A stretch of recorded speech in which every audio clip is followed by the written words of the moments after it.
I'm Gavin Moore, Creative Director for Demon's Souls. This is a remake of monumental scope and ambition, transforming a beloved PlayStation classic into a stunning showcase for the PlayStation 5.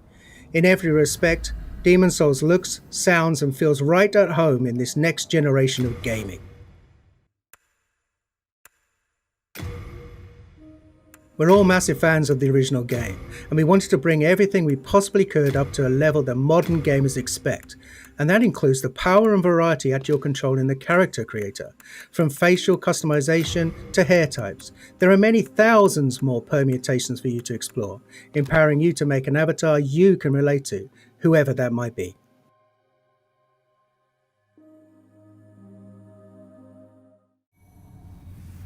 Demon's Souls is anchored by a hub, the Nexus. The Nexus is how you'll get to the game's 5 archstones, each of which leads to a different land in Boletaria. There are also many NPCs here who are a key part of the storytelling experience. We were lucky enough to bring back many of the original cast to take on their iconic roles. Now let's enter the first archstone, the Archstone of the Small King, and start our journey at the gates of Boletaria.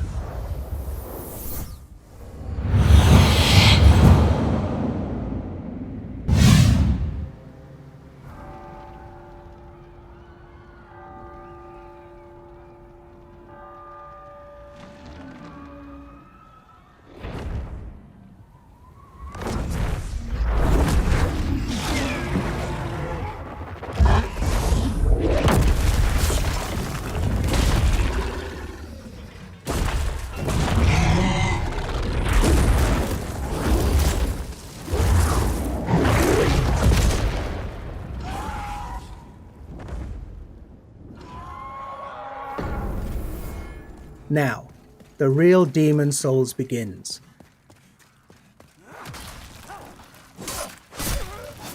Attacking, blocking and dodging all use stamina, so the player must always consider where they are, what they're facing and what their foes are capable of. Now these dreglings aren't particularly daunting, their patterns are relatively simple and their attack ability somewhat limited. Still, even these earliest enemies can pose a threat if the player loses focus.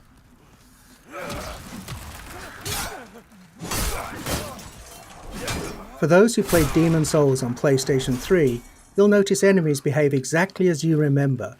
Though you can play at 60 frames a second in performance mode, and animations have been completely redone, combat timing is just as it was. We're actually using original code for these core gameplay pillars, the untouched essence of the game around which everything else has been beautifully remade. It's a modern engine driving this white-knuckle combat experience where the slightest error could mean your death.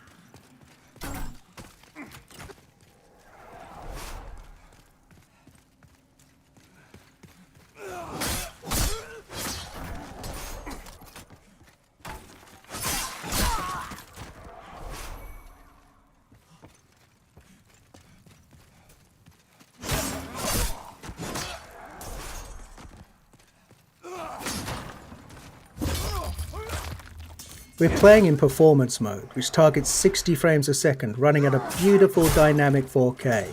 There's also a cinematic option, that's an even more vivid native 4K, targeting 30 frames a second. Whether your preference is fluidity and responsiveness, or simply the most detailed possible experience, the game is a feast for the senses on PlayStation 5.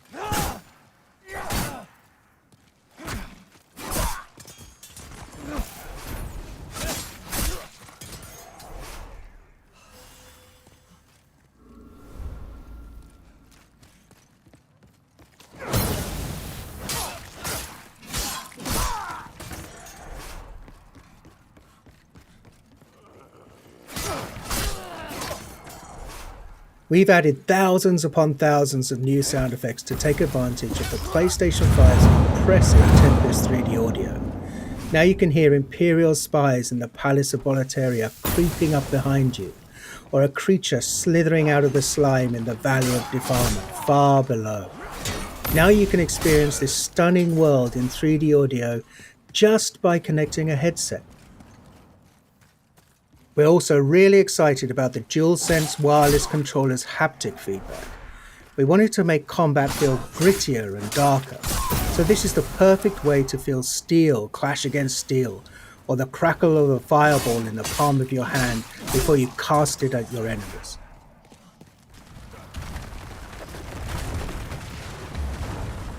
We've left the open air of Boletaria and descended into the lair of the Flame Lurker, deep within Stonefang Mines. Flame Lurker is one of the most beloved of all of the Demon Souls bosses, and here he's brought to life in amazing detail. The real-time lighting and incredible particle effects, as well as a deadly redesigned arena, all culminate in a spectacular battle set in a world of fire. And the music here as you battle Flame Lurker is one of many incredible tracks created for Demon Souls. On PlayStation 5, we've rearranged and fully reorchestrated Shunsuke Kida's breathtaking score with 120 world-class musicians performing at the legendary Air Studios in London.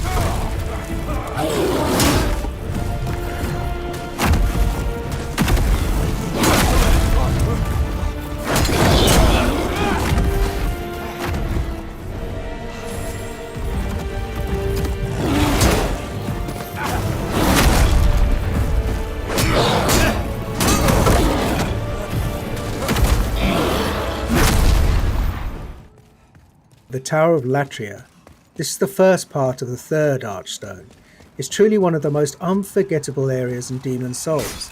It's so haunting and claustrophobic. It's rife with detail and countless nooks and crannies. On PlayStation 5, we've radically increased the object density. The stage is absolutely littered with rubble, broken vases, and abandoned clutter. It's an amazing set piece for enemy encounters. These mind flayers, for example, cast glowing projectiles down long corridors. For all of the added or enhanced effects like these, we've endeavoured to strike a balance between dread and beauty, echoing the tragic fall of the once glorious but now doomed Kingdom of Boletaria.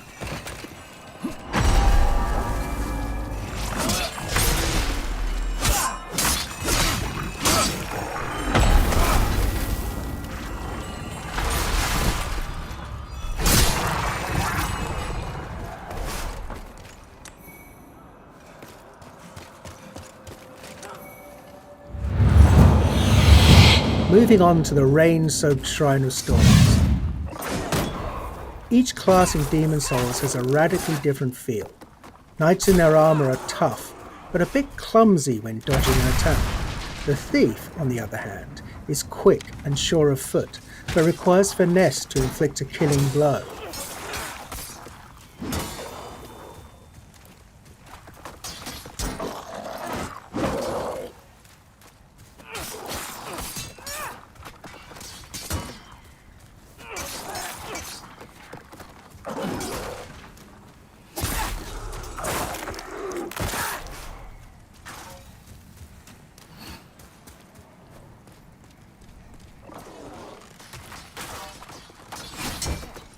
Veterans might have noticed that we've added new animations for all weapon types. Of course, we made sure to match the timing and feel of the original attacks. It's a small change, but it helps make each weapon choice feel a little bit more unique and makes the thrill of landing a perfect backstab all the more satisfying.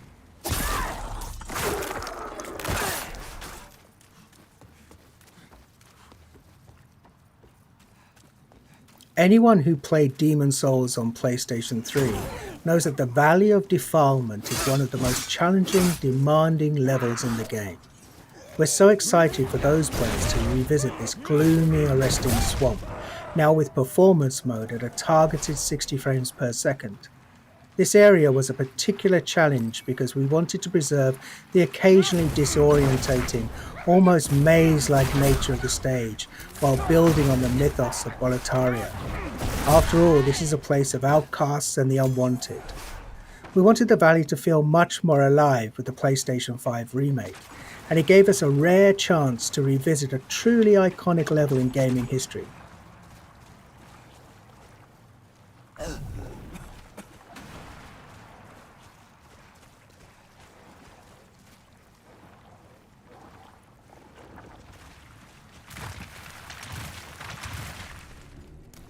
And before we wrap up, Here's a first look at the dirty Colossus, a nightmarish mishmash of detritus that's been discarded from above. Your best bet for success here is to keep your distance and time your attacks carefully, and use a weapon that can burn through this toxic monstrosity.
Just gotten a taste of what's awaiting you this November. Demon's Souls is one of the most celebrated gems in PlayStation history. It defined a new genre of action RPGs, focused on tactical combat, environmental storytelling, groundbreaking synchronous and asynchronous multiplayer elements, and an emphasis on trusting the player to learn, master, and ultimately to triumph.